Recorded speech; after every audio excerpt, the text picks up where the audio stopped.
જય દ્વારકાધીશ, જય શ્રી રામ. મિત્રો, અત્યારે આ સમયમાં અત્યારે મોંઘવારી જોતા એવું લાગે છે કે મોંઘવારી આસમાને પહોંચેલી છે.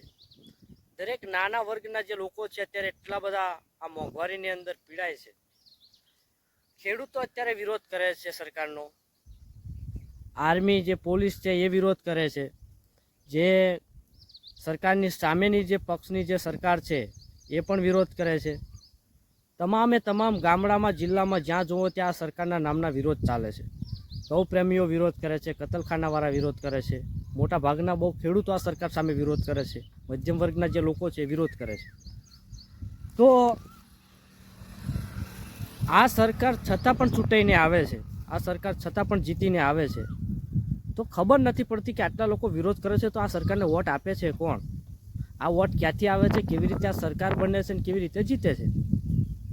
જો આટલા બધા લોકો એમની સામે હોય વિરોધ કરનારા, તો વોટિંગ કરી કોણ જાય છે?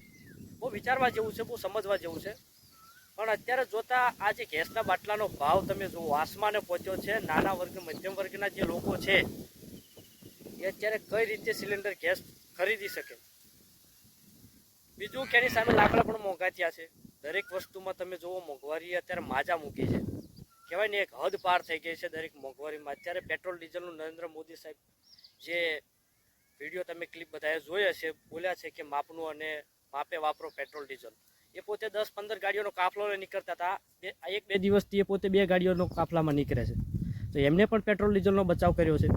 તો આપણે તો બધા અત્યારે જો જરૂર ન હોય તો પેટ્રોલ ડીઝલની એટલી બધી લાઈન ન કરવી જોઈએ, કારણ કે સોના ચાંદીમાં એટલો બધો ભાવનો પીએમ સાહેબે આપણને બધાએ જણાવ્યું છે કે આટલો બધો ભાવ વધ્યો છે. તો મોંઘવારી અત્યારે દિવસે ને દિવસે વધતી જાય છે. તો મધ્યમ વર્ગના જે લોકો છે ને એ અત્યારે બહુ પીડાય છે, અને નાના વર્ગના જે લોકો છે ને એમને તો અત્યારે શું કરવું ને એ જ ખબર નથી પડતી, કારણ કે આસમાને પહોંચી છે ને મોંઘવારી.